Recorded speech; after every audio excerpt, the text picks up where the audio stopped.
everyone, in this video I'm going to do some more problems out of the book that have to do with biconditionals, doing some proofs.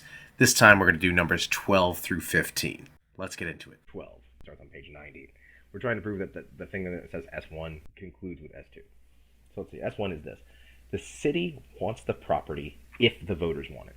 So remember, whatever follows if goes on the left side of an arrow. So whatever follows if goes on the left side of an arrow. So if, in other words, if the voters want it, then the city wants the property. Oh, but it's not done. And it says, and the city doesn't want it unless. So, oh, here we go. We got and another arrow. Remember the way unless works. Remember, unless, whatever follows unless goes on the left side of an arrow with a squiggle in front of it, which means what's left is squiggle C. So here's what they're saying. If the voters want it, then the city wants it. And if the voters don't want it, then the city doesn't want it. Assumption number one. Not only assumption number one, that is our only assumption. All right, and then here's what we're solving for. The city wants the property if and only if the voters want it.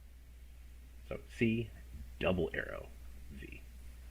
That's the mission. So, first of all, do we have any arrows there not in parentheses? The arrows that we have are locked. Okay, do we have, so we can't do an arrow out, modus tollens. Do we have a double arrow? No. No, so do we have a dot not in parentheses? Yeah, we do.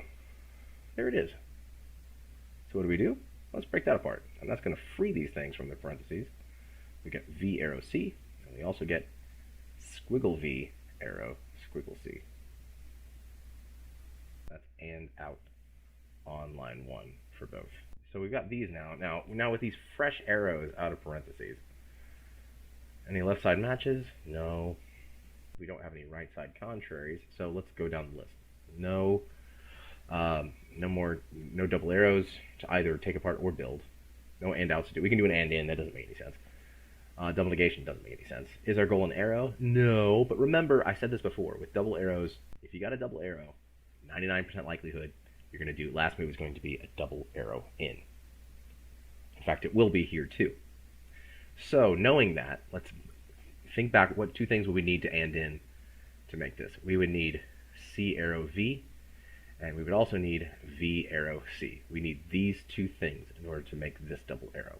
Do we have either one of those? Look at line 2. So we're 50% there.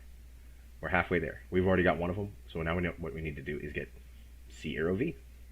So what we're going to do to go after that one is we're going to provisionally assume the left, try and get the right. Let's start it. So our quest will begin in line 4. Okay, let's provisionally assume C. Okay, with the intent of going after V. So do I have an arrow out now with the C in play? No. Do I have a modus tollens? Yes. What do I get? Squiggle C on the right. I've got C in line 4. So this is modus tollens. If you have the contrary of the right side, what can you get? The contrary of the left side. The contrary of the left side would be V. How so? Modus tollens? 3 and 4. Now you might be thinking, oh, now that I've got V, I can get C out. There's no reason to do this. We already have the C. And in fact, we already have what we set out to get. Like, it's done. Look. We provisionally assumed the left, and we got the right immediately. So we can zoom out and say, yeah, if you provisionally assume C, you totally get V. How so? Arrow in. 4 through 5. Now look what we got. Line 7. Look, I've got the two things I needed to build that I said here. Look, I got check marks now. I got this thing, and I got this thing. Now all I need to do is put them together.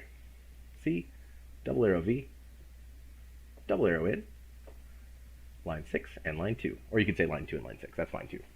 13 is actually the same problem as number 12, just in reverse. Like number 12, we started with this, and we got this. So 13, we're saying, does it work the other way? Let's do the work here. So first of all, arrows are not happening.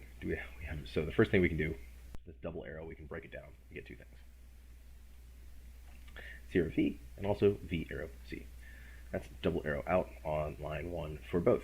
And now that we got these arrows here, left side matches, right side contraries, neither one of those things are happening. Take a look at our goal. Our goal is an and, which means there is a high likelihood, a 99% probability, that our last move is going to be an and in. What do you think? Yeah, it's going to be an and in. Okay, it's the last move. So in order to make that, what two things would I need to get there? I would need V arrow C, and I would also need squiggle V arrow squiggle C. take a look at what we got. We got one of them already. We're halfway there. So now we just need to figure this out. Is this an arrow? Yeah, so if I look at the list, there's nothing else I can really do that leads me anywhere.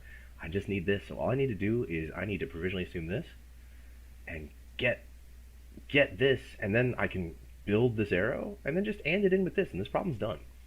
So let's do that. So let's start our side quest here. Line 4, I'm going to say, okay, squiggle V, and we're going to go after squiggle C. Okay, so now with this squiggle V in play, do I have a left side match? No.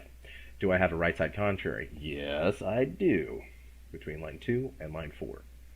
So modus tollens, I'm able to get, okay, if I have an arrow and I have the contrary to the right side, I can get the contrary to the left side. The left side is C, so what's the contrary going to be? Squiggle C. Modus tollens, 2 and 4, and this arrow in is done. Also very quickly. Now we can zoom out and say, yep, if you start with squiggle V, you will totally get squiggle C. Arrow in, 4 through 5. Okay, we're not quite done. Yay, we did it. We got the other thing. Now I can say, check. So what do we need to do? And in line 3 and line 6. And we're done. So take a look. Line 3, V arrow C.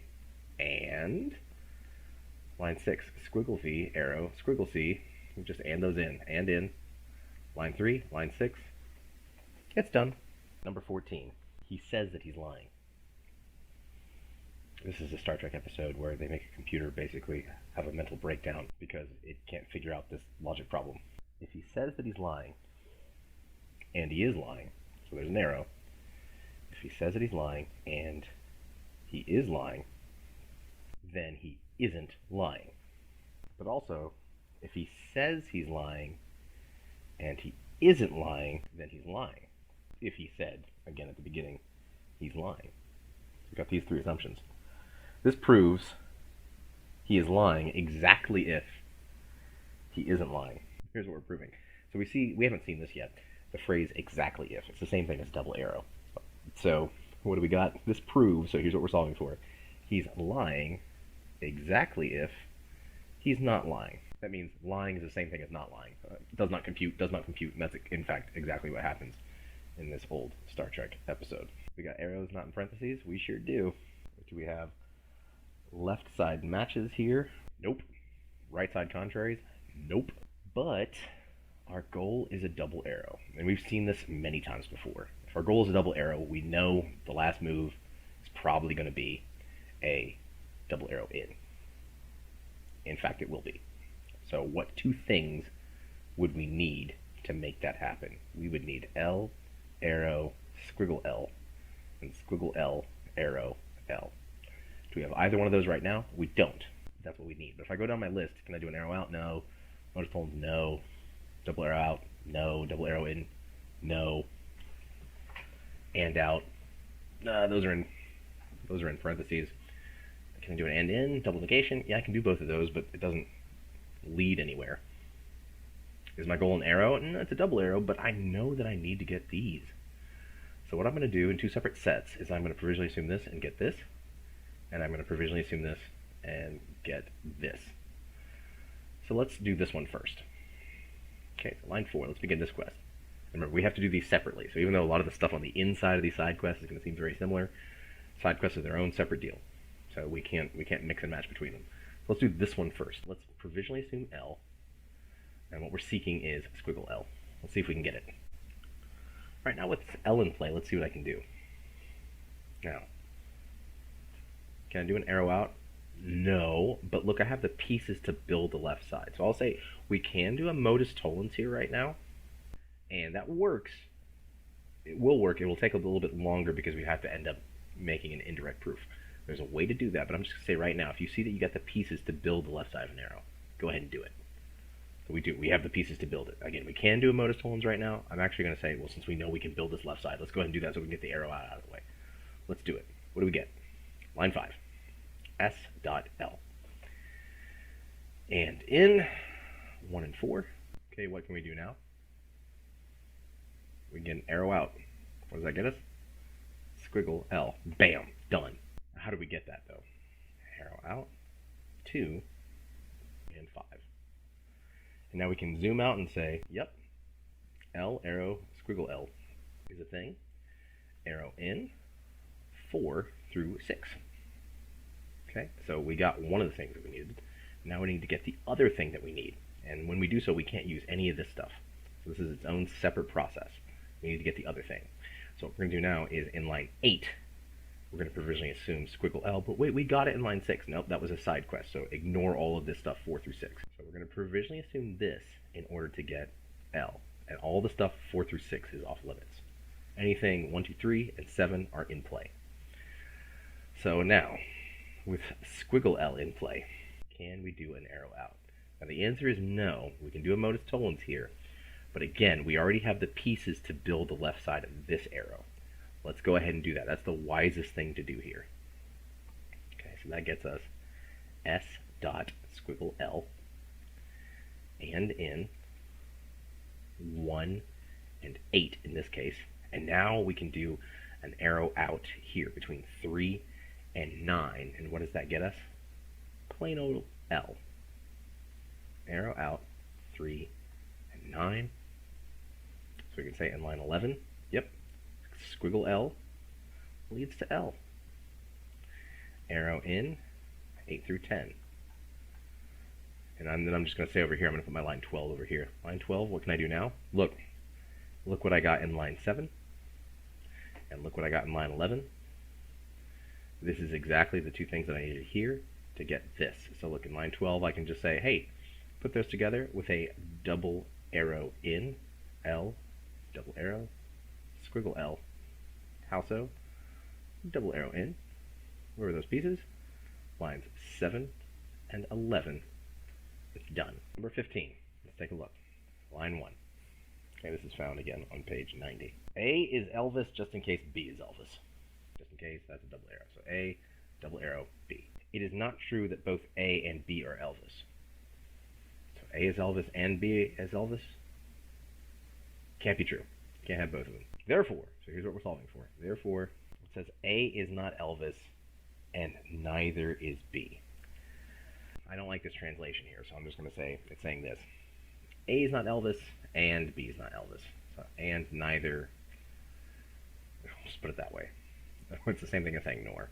Okay, now we put neither and nor together, it means something different, but for now we'll just go with that. It means squiggle A dot squiggle B. That's what we're solving for. With that in play, let's see what work we can do. Now take a look. The goal is a dot, which means 99% likelihood the last move is going to be an and in. So let me go ahead and put that underneath here. What two things do we need? We need squiggle A, and we also need squiggle B. So that's the quest. Okay, with that said, any arrows here not in parentheses? No. Double arrows not in parentheses? Very much so. Okay, what does that break down into? We get two things. We got A arrow B, and also B arrow A. Both of those, double arrow L on line 1. Now we got arrows not in parentheses. Okay, left side matches. Right side contraries? No. Double arrows we can break apart now? No. Any that we can build? Yeah, but it just builds back into this. Or B double arrow A. That doesn't lead us anywhere. Dots that we can break apart, and this dot is in parentheses. It cannot be broken down. And in double negations? Sure, but they don't lead anywhere efficacious.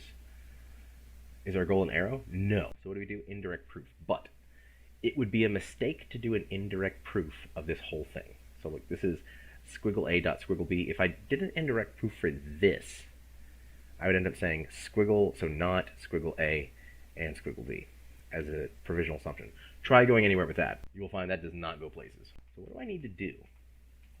Well, I said there's two pieces that we need. I need to get squiggle A.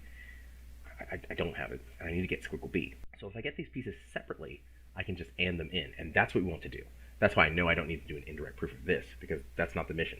The mission is I need to get this, and I need to get this, and stick them together. So just like we've done some, where we were building double arrows, we had to do a conditional proof for one part of it, and then a conditional proof for another part of it.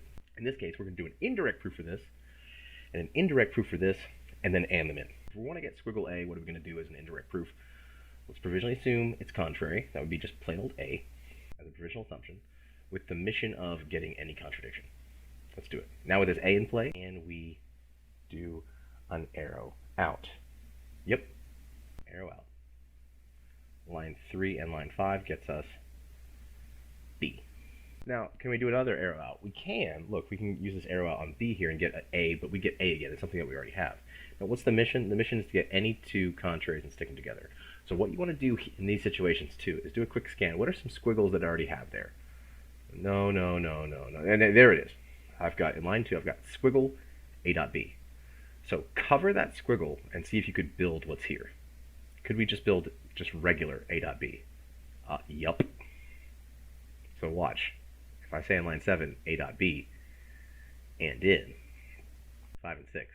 Look now, line 7 and line 2 are contraries. A dot B, line 2, squiggle A dot B. Those are contraries. Now it's bigger, but they're contraries. I can use them in an indirect proof. Let's check it out. Line 8, A dot B, and the exact same thing with a squiggle in front of it. And in 7 and 2, indirect proof complete. So I can zoom out and say, yeah, squiggle A, we're good. Indirect proof, 5 through 8. And that means I got half of what I need. I got half of this and in. So what I need to do, get the other half. Now we're after squiggle B. So what are we going to do? We're going to do a separate side quest where we can't use anything in here. This side quest was its own thing. None of this stuff carries over. Now 1 through 4 and line 9 are in play, but this stuff 5 through 8 does not carry over. Separate side quest. Line 10. What are we assuming? The opposite of our goal, or a goal right now, or the contrary of our goal. Our goal is squiggle B, so we're going to provisionally assume B. Provisional assumption. Quest. Get any contradiction for this one. Okay, let's try this now. Can we do an arrow out? Yep. Line 4. What does that get us? A. Again, we already have A. We got it in line 5. Separate side quest. Arrow out. 4 and 10. Can I do another arrow out metastolons? Now, again, look, like I said before, when you're trying to do an indirect proof, do a quick scan. Do I have any squiggles already around? And in line 2 again. Now, remember this one, I can use as many times as I want. The stuff inside another side quest, again, that's off limits. I can't use it. We're going to do something similar to what we did in line 8 here. Look, first of all, I'm going to say A dot B. I already got that in line 7. Now, it's separate quest. So I'm going to say here, this A dot B is and in 11 and 10. Okay, because this is a separate mission. It's repetitive. It's kind of like if you ever play a game on, I don't like a roguelike. Like I'm thinking like a game like Dead Cells. You did it once, you got to go back and do it again. Okay, or you've played it before. Oh, you bought a game that you had on one system. Now you have it on another system. It doesn't mean that stuff carries over. You got to play it again. Line 13. We're going to take that and do exactly what we did before. A dot B, and the exact same thing. The squiggle in front of it. And this time it's and in 12 and 2. It would be a mistake to say 7 and 2 because this is a separate quest. Bam. We did it. We provisionally assumed the opposite, contrary of our goal. We got a contradiction. That means we can zoom out and say line 14. Yep. Squiggle B. Indirect proof. 10 through 13. We got it. We got the two things we need. What do we need to do? And them in. That's it. Squiggle A dot squiggle B. And in 9 and 14. So that was problems 12 through 15 out of the book on biconditionals. What I'm going to do in the next video is I'm going to start giving you some sample problems from your quiz 5. See you next time.